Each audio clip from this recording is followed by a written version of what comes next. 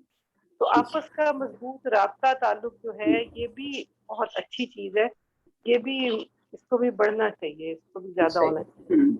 اور میرا خیال ہے اس سورہ میں اگر آپ دیکھیں تو جو دوستی وغیرہ کی بات ہے وہ رابطے ہی تو ہوتے ہیں.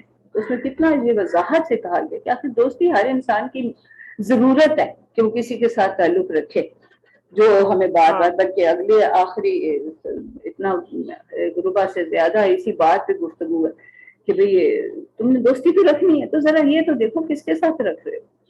تو بالکل آپ کی بات صحیح ہے اور اس معاملے میں میرا خیال ہے ہم مزید بھی بات کر سکتے ہیں. جی ڈاکٹر زینب آپ کچھ کہیں گے؟ جی السلام علیکم، آواز آ رہی ہے؟ ہاں جی آ رہی. ڈاکٹر کلثوم جزاک اللہ. آج آپ نے، میں بہت دن سے سوچ رہی تھی کہ سورہ آل عمران سے جو ہم نے سیکھا تو وہ مختصراً بیچ میں ڈسکس ہو جائے. تو میں نے نصاب منتخب کیا تھا نا کہ میں اس صورت میں سے وہ آیت نمبر 26 اور 27 قل اللہم مالک الملک، تو یہ دعا مجھے اتنی جامع، اپنے لیے میں اپنی بات کر رہی ہوں، اتنی مجھے جامع لگتی ہے کہ یہ میں نے یہ سوچ لیا کہ یہ میری نفس کی تربیت کے لیے بہترین دعا ہے اور اس کو روزانہ دہرانا. اور میں نماز میں بھی الحمد کے بعد اس کو جب میں پڑھ رہی ہوتی ہوں تو مجھے یہ محسوس ہوتا ہے کہ میرے نفس میں اٹھنے والے تمام شکوک شبہات اور یہ جو ہم کہتے ہیں کہ ایسی سوچیں نا جو انسان کو بہت زیادہ غمگین یا مایوس کر رہی ہوتی ہے، اس کے پڑھنے کے بعد آپ یقین کیجیے ایسا لگتا ہے کہ بس جیسے تسلی آ گئی، بس اللہ میرے ساتھ میں اور جو کچھ ہو رہا ہے وہ میرے اللہ کی مرضی سے ہو رہا ہے اور جو کچھ ہونے والا ہے میرے حق میں وہ اللہ میری مدد فرمائیں گے. آپ یقین کیجیے اس صورت اور اس دعا کو پڑھنے کے بعد مجھے اتنی تسلی ہوتی ہے سورہ آل عمران کی. بات بالکل صحیح ہے. واقعی ہر بندہ اپنی جگہ پہ ایک بہتر اسٹیٹس کا بہرحال خواہش مند ہوتا ہے. اسٹیٹس ہر ایک اپنے ہوتا ہے کہ کوئی دنیاوی اسٹیٹس اچھا چاہتا ہے، کوئی دینی اسٹیٹس اچھا چاہتا ہے. اگر اس کو آپ اس کے وسیع تر مفہوم میں لیں تو قل اللہم مالک الملک تؤتی الملک من تشاء وتنزع الملک ممن تشاء. تو یہ صرف دنیاوی بادشاہتوں کی بات نہیں ہے، یہ صرف عہدوں اور مناصب کی بات نہیں ہے. اس اللہ تعالیٰ اس زمین پر کس کو غلبہ نصیب کرتے ہیں اور اس ادارے پر کس کو غلبہ نصیب کرتے ہیں اور اس گھر پر کس کو غلبہ نصیب کرتے ہیں. یہ ملک کو اگر ہم وسیع تر مفہوم میں لیں تو اس میں تو وہ تمام اوصاف آ جاتے ہیں جو کسی کی کامیابی کے لیے ضروری ہیں. تو اللہ تعالیٰ ہی ملک بھی وہی عطا کرتے ہیں، بادشاہیاں بھی وہی دیتے ہیں اور ہر فرد کو صفات اور صلاحیتیں بھی وہی دیتے ہیں. تو اس لحاظ سے آپ کی بات بالکل ٹھیک ہے اور بڑی اچھی آپ نے توجہ دلائی کہ بندہ ہر وقت بس یہی دیکھے کہ دینے والی ذات تو میرا اس کے ساتھ جب تعلق جو ہے نا وہ اگر مضبوط ہو، اچھا ہو تو سب کچھ مجھے مل جاتا ہے. اور وہ مجھے جس حال میں رکھے وہ تو عز من تشاء و تذل من تشاء. اگر اس نے مجھے کسی کمزور حالت میں رکھا ہے، یہاں پہ ذل جو ہے وہ ان معنوں میں اس کو ذلالت نہ سمجھا جائے جو ہم اردو میں سمجھتے ہیں کہ تذلیل کہا جاتا ہے یا ذلت کہا جاتا ہے، یہ ان معنوں میں نہیں ہے. وہ تو عز من تشاء و تذل من تشاء، جس کو چاہے وہ کوئی قوت عطا فرمائے، جس سے چاہے کسی کو کمزور کر دے.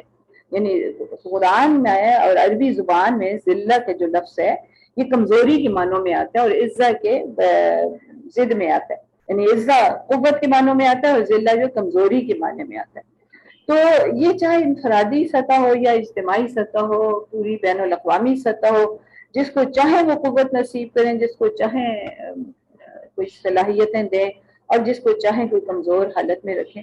اگر مجھے جس حالت میں بھی رکھا ہوا ہے میں اس پر میرے مولا آپ سے راضی ہوں. رضیت باللہ ربا وبالاسلام دینا وبمحمد نبیا بیدک الخیر. اور مجھے آپ جس حال میں بھی رکھیں گے وہ میرے لیے بہتر ہوگا. انک علی کل شیء قدیر. بے شک آپ ہر چیز پر قادر ہیں.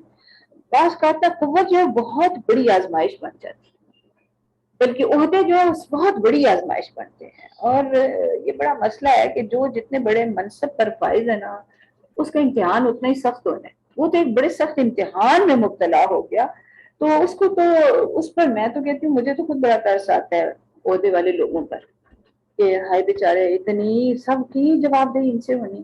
کوئی ایک ادارے کا سربراہ ہے، کوئی ایک ملک کا سربراہ ہے، لوگ اس کے لیے پیچھے بھاگتے ہیں. اور میں کہتی ہوں جس کے پاس جتنا، بلکہ نبی صلی اللہ علیہ وسلم نے کہا ہے نا کہ جو 2 آدمیوں پر سربراہ بنایا گیا گویا اسے کن چھری سے ذبح کر دیا گیا. تو بڑی سخت آزمائش ہے. تو بہرحال اللہ تعالیٰ سے دعا کریں کہ وہ جب بھی جو بھی قوت اور صلاحیت نصیب کریں اسے اپنے راستے میں خرچ کرنے کی، لگانے کی بھی توفیق عطا فرمائیں. اس سلسلے میں جو اہم ہدایات اس سے پہلے اور جس کی طرف فرزانہ نے بھی توجہ دلائی کہ وہ جو 5 صفات ہیں وہ بندہ اپنے اندر پیدا کرے کہ الصابرین والصادقین والقانتین والمنفقین والمستغفرین بالاسحار.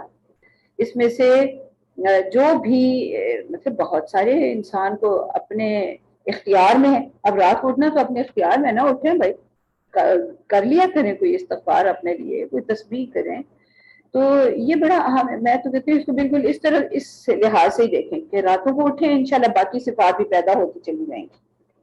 راتوں کو اٹھنا جو ہے نا بہت ہی زیادہ ان سب چیزوں میں معاون ہوتا ہے. وہ پھر صبر کی صلاحیت بھی آ جاتی ہے، صدق و وفا بھی پیدا ہوتا ہے، قنوت بھی آ جاتا ہے، اور اللہ کے راستے میں خرچ کرنے کا حوصلہ بھی پیدا ہو جاتا ہے. ہاں جی، کوئی اور بات ہے جو؟ ہاں جی، اب کون آئے گا بات؟ ہاں جی،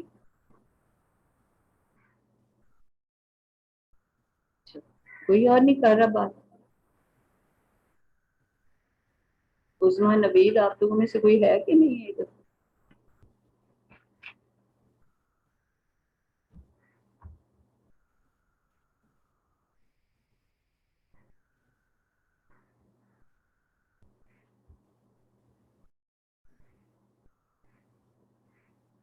ہاں جی، کسی کو نہیں کچھ کہنا؟ اتنے اہم موضوعات ہیں جو اب تک ہوئے. جی فرزانہ آپ ہی بات کریں.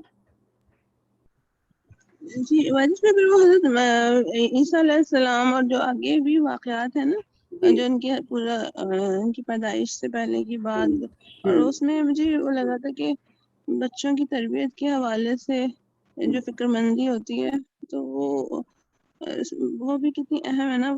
ساری جو انہوں نے دعا بھی کی حضرت مریم کی والدہ نے، اور جو ان کا جو ایک چیز ہوتی ہے نا کہ اپنی اولاد کو جو ہم دعا بھی کرتے ہیں، آگے بھی قرآن میں جو آتی ہے کہ ربنا ہب لنا من ازواجنا وذریاتنا قرۃ اعین واجعلنا للمتقین اماما.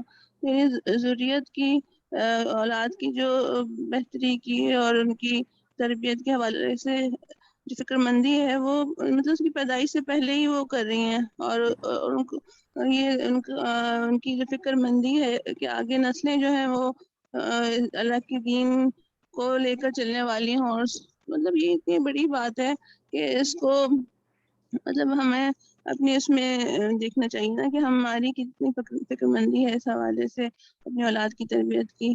تو مطلب پہلے سے ہی وہ اس کو کہہ رہی ہیں کہ مطلب یہ کہ جو ان کا ارادہ تھا کہ میں اس کو اللہ تعالیٰ کی اس میں دیتی ہوں، مطلب مجھے انی نظرت لک ما فی بطنی.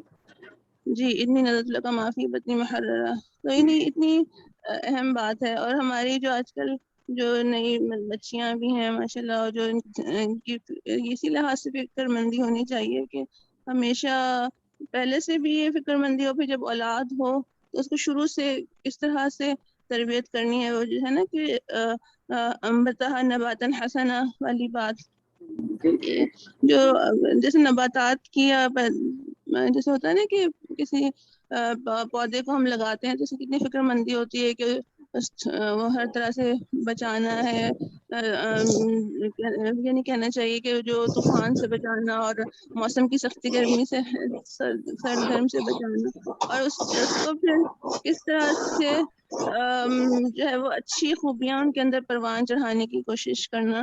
تو یہ ساری چیزیں مطلب ایک بہت ہی اچھا کردار ہمیں یہاں پہ نظر آتا ہے نا.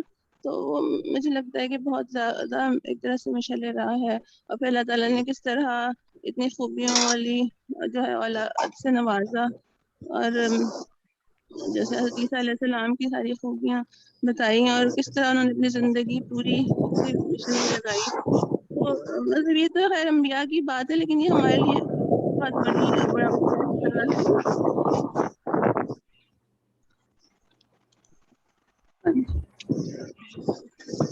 ہاں نعمانہ آپ کا کھلا ہے مائک، آپ نے کچھ کہنا ہے؟ فرزانہ آپ بات اپنی پوری کر لیں. ہو گئی پوری؟ جی بھائی، جس میں انصار اللہ والی جو بات ہے نا کہ حضرت عیسیٰ علیہ السلام نے جس طرح سے کہا تھا من انصاری اللہ، تو اس کردار کو بھی دیکھنے کی ضرورت ہے کہ مطلب یہ کردار ایک دن میں نہیں بن جاتا نا، اور اس کے لیے بہت محنت کی ضرورت ہے اور اس کے لیے استقامت کی ضرورت ہے. اور آج واقعی مجھے لگتا ہے کہ مطلب ہم سبھی محسوس کرتے ہیں کہ دین کو کس چیز کی ضرورت ہے نا، یعنی نصرت کے لیے ہمیں کس طرح کا کردار اپنے اندر بھی پیدا کرنے کی ضرورت ہے، اپنی نسلوں اور اپنی اولاد میں اس چیز کی فکر مندی کی ضرورت ہے. تو یہ سارا ظاہر ہے کہ قرآن سے ہی ہمیں حاصل ہوگا. اور کتنی مشکل وقت تھا وہ جس وقت حضرت عیسیٰ علیہ السلام اٹھے تھے، اور کتنی ان کے خلاف سازشیں بھی کی گئیں، لیکن وہ تھوڑے سے ہی افراد ان کے ساتھ شامل ہوئے اور انہوں نے کس طرح اس دعوت پر لبیک کہا. اور یہ صرف کہنے کی بات نہیں تھی، اپنی جانیں داؤ پر لگا دی نا. یعنی ان کے حضرت عیسیٰ کا ساتھ دینے کا مطلب ایک طرح سے جو تھا وہ نظر آ رہا تھا کہ جان و مال کی قربانی کس طرح دینے کی ضرورت تھی.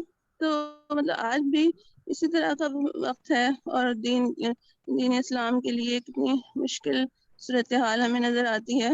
تو ایک طرح سے سازشیں بھی ہیں، اور جیسے ٹیمپٹیشنز کی بات آئی نا کہ وہ کس طرح سے دنیا کی اٹریکشنز ہیں، تو یہ ساری چیزیں ان پر قابو پانے کے لیے بہت زیادہ تیاری کی ضرورت ہے. اور اس میں مطلب ایک لمحے کی بھی تاخیر اور سستی جو ہے وہ بہت آگے ہمیں نقصان کی طرف لے جائے گی نا. تو مطلب اس میں ہمیں اپنا کردار پورا نظر آ رہا ہے. اور پھر جیسے آگے بھی بات آئی تھی لن تنالوا البر حتی تنفقوا مما تحبون، تو یہ چیز بھی کتنی اہم ہے کہ ہماری ترجیحات، جیسے ابھی نواز نے بھی بات رکھی تھی کہ ترجیحات کا تعین ہمارا اس طرح سے ضروری ہے نا. تو تھوڑا اس کردار کو بنانے کے لحاظ سے بہت زیادہ رہنما اصول مسلسل ہمیں ہر صفحے پہ نظر آ رہے ہیں. تو اللہ تعالیٰ واقعی ہمیں اس پر عمل کرنے کی توفیق عطا فرمائے، اس کے پیغام کو آگے لے کے جانے کی توفیق عطا فرمائے، پھیلانے کی. اور مطلب اس کردار کو پیدا کرنے کے لیے اس کی ابتدا ہی میں جو اہم ترین ہدایت دی گئی وہ یہ کہ قل ان کنتم تحبون اللہ فاتبعونی یحببکم اللہ ویغفر لکم ذنوبکم، کہ اگر اللہ تعالیٰ کے راستے یعنی اللہ تعالیٰ سے محبت کرتے ہو، مطلب یہ کہ تم اللہ تعالیٰ کے راستے پر چلنا چاہتے ہو، اللہ تمہاری ترجیح اول ہے، تو پھر نبی صلی اللہ علیہ وسلم کا اتباع کرو. یعنی انبیاء علیہ السلام کے اتباع کے بغیر کوئی نہ تو کامیابی ہے اور نہ کوئی عزت ہے. اگر تم یہ سب کچھ حاصل کرنا چاہتے ہو تو طریقہ صرف ایک ہے کہ فاتبعونی یحببکم اللہ، اللہ بھی تم سے محبت کرے گا، تم کامیابی کی منزل کو پہنچو گے. ویغفر لکم ذنوبکم، اور اس راستے میں اگر تم سے کوئی کوتاہیاں ہوتی ہیں تو اللہ تعالیٰ ان کی مغفرت بھی فرما دیں گے، وہ چلو نظر انداز بھی ہو جائے. یہ کرو تو صحیح نا کام، یہ نہ فکر کرو کہ پرفیکشن ہوگی تو کروں گا. تو جتنا کر سکتے ہو کرو، اور کوئی کوتاہی ہو جاتی ہے، کوئی سستی آ جاتی ہے تو بہرحال اگر نیتیں صحیح ہیں تو انشاءاللہ تعالیٰ معاملات صحیح ہو جائیں گے. ہاں جی، ابھی میں دیکھ رہی تھی کسی اور کا بھی مائک کھلا تھا اس میں اکاؤنٹ، اگر کسی کو بات کرنا ہے تو ہاں جی.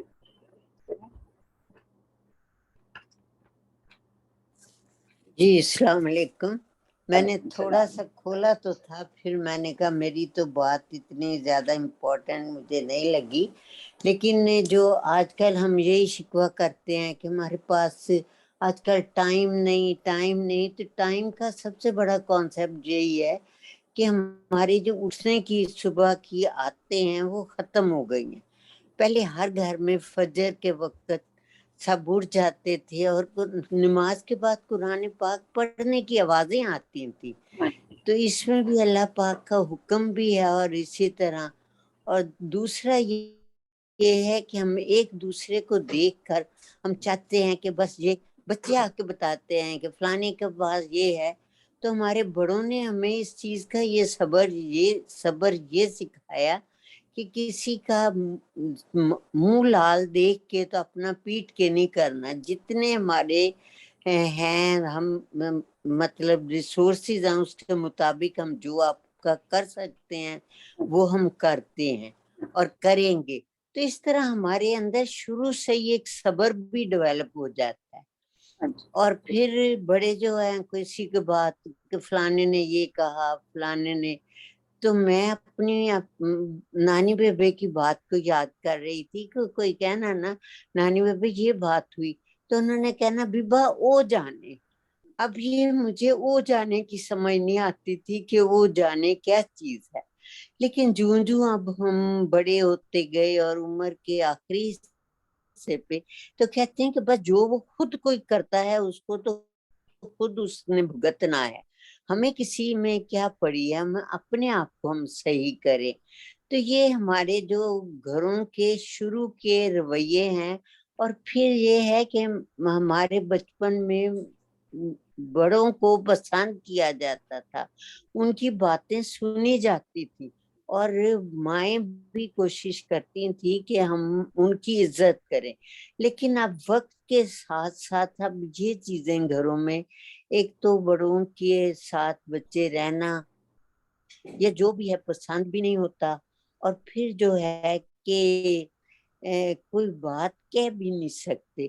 تو بھائی یہ میرے دل میں یہ باتیں آ رہی تھیں کہ اللہ تعالیٰ ہم کو یہ ہر طرح کا صبر دے، بچوں کو بھی، اور ہمیں یہی سکھانا چاہیے بچوں کو بھی کہ آگے اگر کوئی کہتا ہے کوئی بری بات کہتا ہے تو خاموش رہو، اور ہر ایک کا جو بھگتنا ہے وہ اللہ پاک کے پاس ہے۔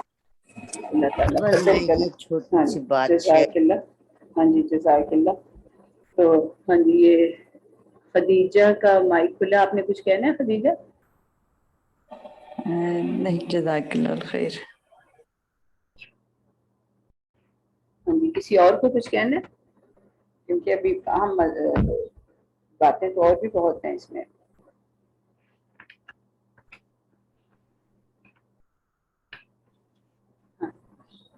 ڈاکٹر زینب آپ نے کچھ اور کہا؟ جی وہ ایک اور دعا ڈاکٹر ام کلثوم سورہ آل عمران میں ہے، غالباً آگے ہے، ربنا اننا سمعنا منادیا ینادی للایمان، یہ بھی مجھے وہ تو ابھی ہم نے پڑھی نہیں، وہ تو ابھی ہم ہاں جی وہ تو ابھی ہم پڑھیں گے۔ اچھا جی یہ بھی بہت جامع، وہ تو آخری رکوع میں تو بہت سی، ہاں جی وہ مجھے یاد نہیں، ہے۔ اس میں دوستیوں کا بھی بڑا ذکر ہے کہ دوستیاں کن لوگوں سے کرنی چاہیے۔ اور جی تو یہ ہے کہ دوستوں کا تو بہت بڑا رول ہے ہماری زندگی میں، کیونکہ دوست اگر وہی جیسے آپ نے بھی فرمایا کہ وہ گاڑیوں کی اور یہ، تو ہمیں ان چیزوں پہ دوستی ایسی بنانی چاہیے جو ہمارے لیول کی ہوں، تاکہ ہم آپس میں جو بھی شیئر کریں تو ایمان اور اللہ سے تقوی کی باتوں پہ ہم شیئرنگ کریں، نہ کہ ہم گھروں میں یہ میں نے کر لیا اور یہ ایسے کر لیا اس طرح کی۔ تو یہ دوستیاں بھی اس میں بہت اہم ہے، اس سورہ میں جو بتائی گئی ہے نا کہ اپنے دوست بھی ایسے بناؤ جو جی۔ یہ تو بہت ہی پورا قرآن بار بار اس چیز کی یاد دہانی کراتا ہے، اور ڈاکٹر شمائلہ نے بھی یہی کہا کہ ہمیں یعنی ایسے لوگوں کے ساتھ اپنا ربط و تعلق مضبوط کرنا چاہیے کہ جو اس دین پر چلنے میں ہمارے معاون ہوں۔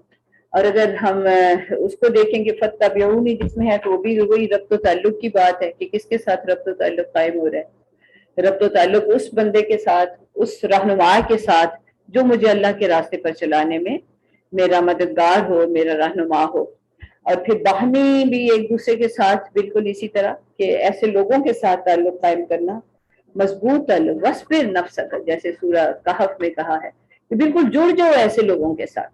اور میں تو یہ سمجھتی ہوں کہ یہ جو کونوا انصار اللہ والی بات ہے حضرت عیسیٰ علیہ السلام کے حواریوں کی، تو وہ بھی چاہے وہ 10 تھے 12 تھے جتنے تھے، وہ حضرت عیسیٰ علیہ السلام کے ساتھ جڑ گئے.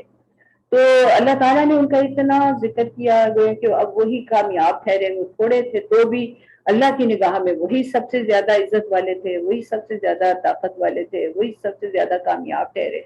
وہ جنہوں نے کہا کہ نحن انصار اللہ، کہ ہم اللہ کے مددگار ہیں، اللہ نے انہیں اپنا مددگار بنا دیا. اپنا حالانکہ اللہ کو کس کی مدد کی ضرورت ہے، لیکن جو اللہ والوں کے ساتھ جڑ گیا گویا کہ وہ اللہ کا ہی مددگار ہو گیا.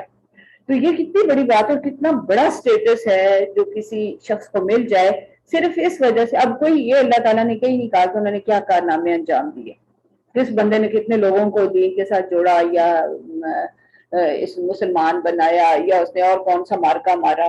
کوئی کسی مارکے کی بات ہی نہیں ہے. بس ان کے اس عزم کا اظہار ہے کہ وہ اہل اللہ سے محبت کرنے والے تھے، اللہ کے نبی سے محبت کرنے والے تھے، اللہ کے نبی کے ساتھ جڑ کر رہنے والے تھے، اور اللہ کے نبی کے بتائے ہوئے طریقے پر چلنے کا پختہ عزم رکھتے تھے.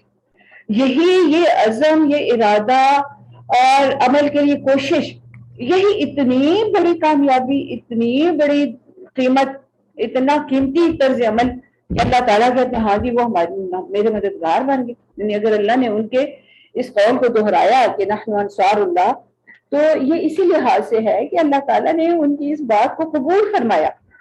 تو اگر ہم بھی یہ مطلب صرف ارادہ ہی کر لیں، اہل اللہ کے ساتھ جوڑے جائیں، اور تو کتنی بڑی بات.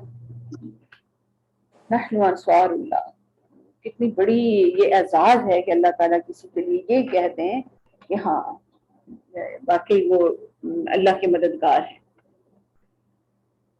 ہاں جی، کوئی اور بات؟ ابھی 2-3 منٹ ہیں، اگر کوئی کچھ کہنا چاہے تو. ہاں جی، وَاعْتَصِمُوا بِحَبْلِ اللَّهِ، یہ تو پورا اس میں دین، پورا مکمل دین آ گیا اس 2-3 الفاظ.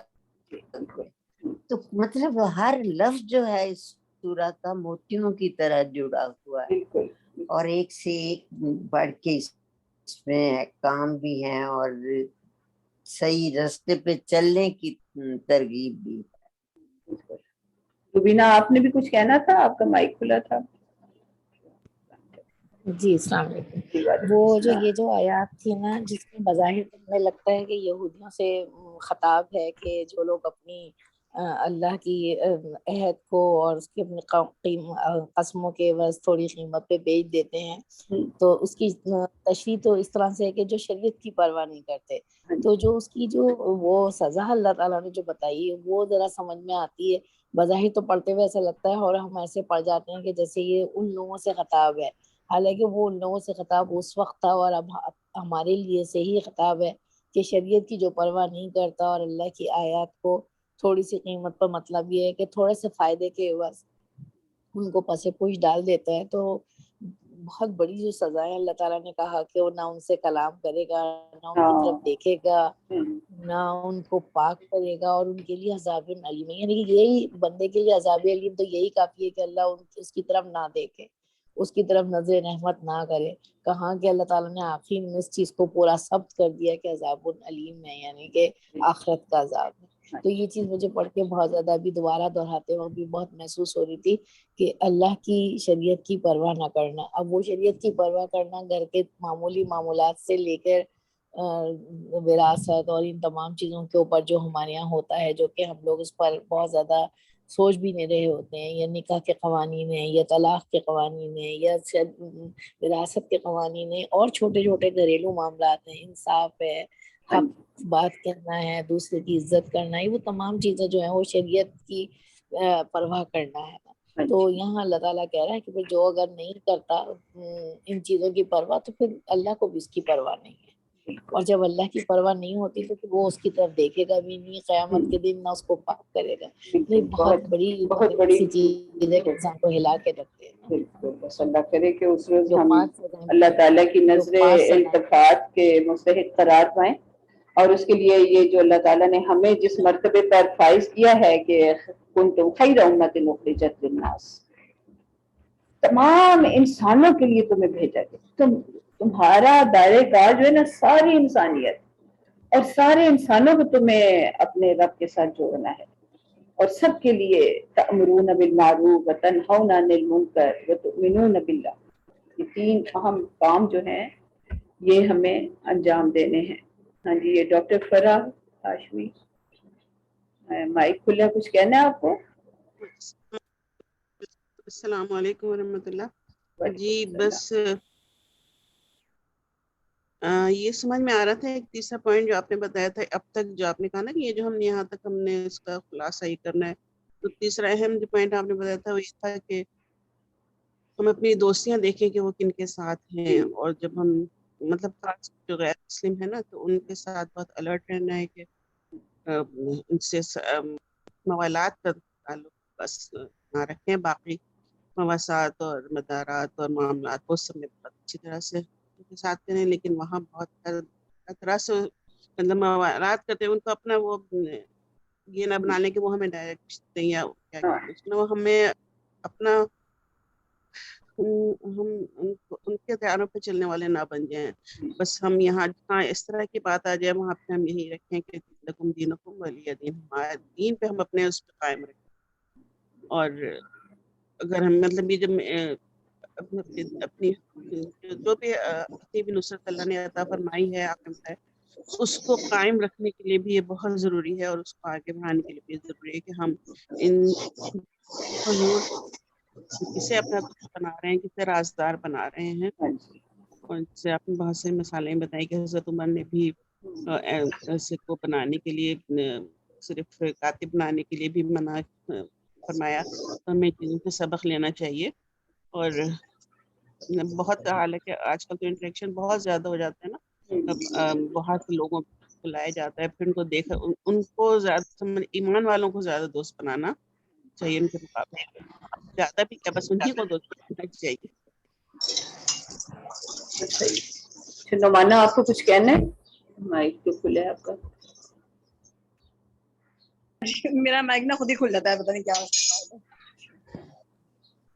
تو چلیں پھر ٹھیک ہے. اور کسی کو کچھ کہنا ہے؟ یہ انیلا کا مائک کھلا ہے.